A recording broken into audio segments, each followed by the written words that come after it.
Yego. Ngira indirimbo yanjye nakoze bwa mbere ndi kurapa izina ryawe niba uryibuka. Nubisanga uyibuka unayindirimbire.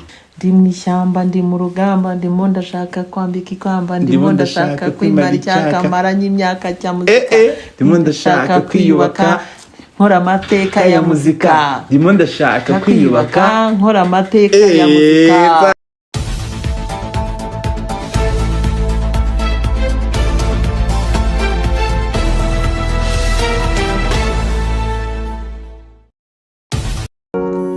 Ndagenda basuhuje bakunzi bakoze subscribers kuri channel MK Empire ndetse niba utarakora subscribers ukaba ugize amahirwe kubona ino video mu amasegonda 3 kandi subscribers winjiye mu muryango wacu tujoining tugira ibiganiro byiza, tugira ibintu byinshi byiza uzakunda ndabizi. Gusa uyu munsi ngarukanye ni nkuru itari nziza ku bakunzi bacu no ku bakunzi umuntu ugiye kuvuga, aho umuhanzi Chris Easy amenyekanye mu kuririmba indirimbo nziza ziryoheye amatwi, indirimbo dukunda twese, aho yagize ibyago agapfisha umubyeyi we ariwe yari asigaranye wenyine. Chris Easy yabuze umubyeyi we wa mbere, papa we yamubuze mu 1999 muri tariki 17 mu kwezi kwa gatanu cyeka nibwo yamubuze. Kuri uyu munsi aho yabuze n'umubyeyi we yakundaga cyane, wisanzuragaho, bakoranaga ibintu byose, ari we wenyine yumvaga asigaranye mu buzima bwiwe. Abuze mama we tariki 13 z'ukwa gatandatu 2025, yamubuze mu gitondo saa moya. Yararwariye mu bitaro by'i Nyarugenge hari haruguru, yararwariye yaramazemo igihe. Gusa nyine uyu munsi nifuje kwagezeyo no nkuru kuko simwishimishije, ni nkuru iteye agahinda cyane kubura umubyeyi. Nubwo nyine wenda twese no tuganda bizi n'abakibafite ndabizi dushobora ntago tuzabahorana, niba bafite uyu munsi usenge ubakunde ubereke icyo bashoboye, icyo uzabamarira, kuko umubyeyi n'ubundi murahorana ejo akagusiga agapfa akagira ibibazo, ubundi tuba tubizi isa n'undi batako twambaye umubiri.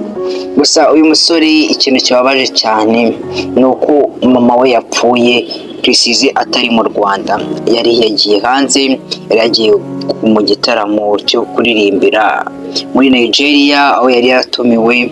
Gusa ikibabaje nuko avuyeyo n'igitaramo atagikoze aje kureba umubyeyi we. Ni nkuru iteye agahinda cyane, ni ibintu bibabaje cyane ku mukunzi wa Chris Easy. Namwe mwese mwizere yuko iyi si turiho tuyitijwe, ntabwo ari isi tuzahoranamo, tuzahora twishimye. Uyu munsi urishima ejo ukabyuka wababaye. Reba umuhungu we yari yakoze indirimbo imaze kugira ndumva yagize miliyoni mu minsi 11, aho yari yishimye ari gucelebratinga miliyoni. Gusa ubu ngubu ahuye n'ibyago, umubyeyi aragiye.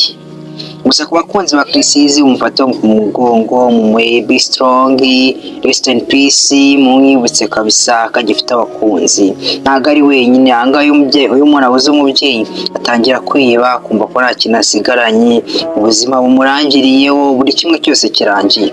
Gusa ufite abakwitaho n'abakumva ibyo ukunda bakomeza kukwitaho. Ngubu tongeye kubabwira yuko Chris Easy iwabo yari umwana wa 7, bari abana 7 iwabo, akaba ari we wari gucura.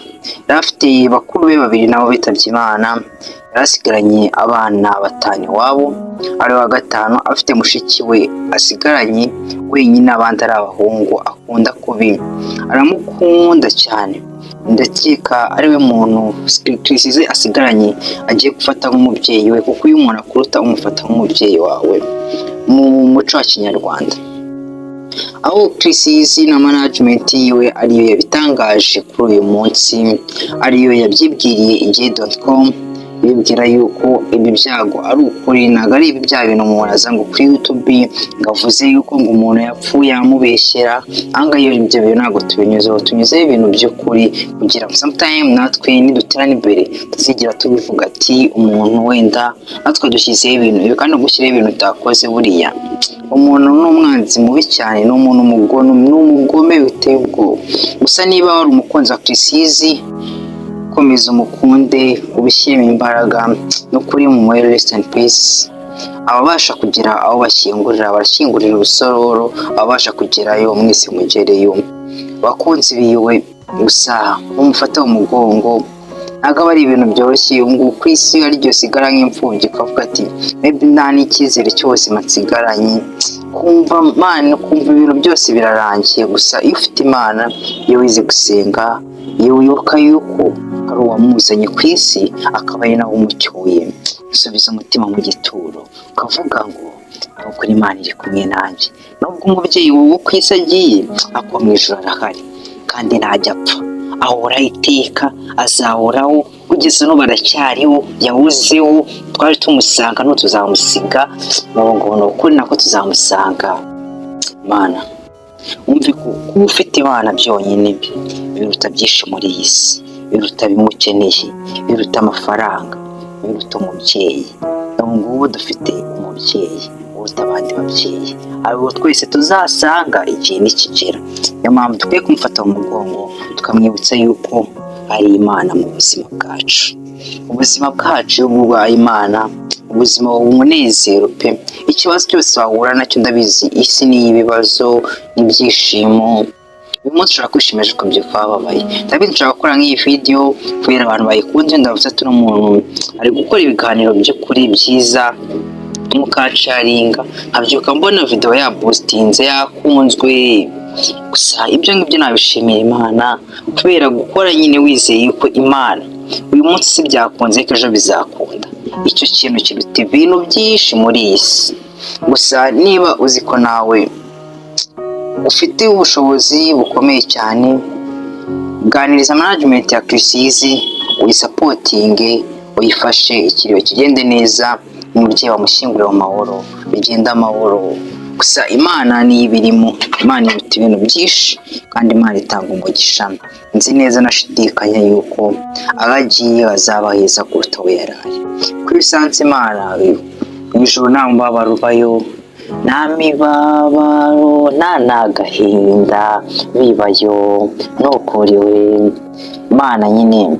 Ijuru nta mubabaro nta gahinda kabayo kandi ku isi birahari. Gusa mu ijuru hahora ibyishimo gusa, hahora umunezero. Ayowe ni Imana iruta ibyindi by'isiwe, iruta amafaranga, ikaharuta ibyo ukunda, iruta buri kimwe ushaka, izahaguha buri kimwe.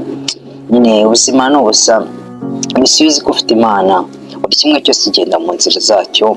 Gusa musabye niba wakunze ibintu dukora, ukomeze ukore subscribers, like, share and comment, uzadufashe no muri video zikurikira. Thank you, muzabane natwe.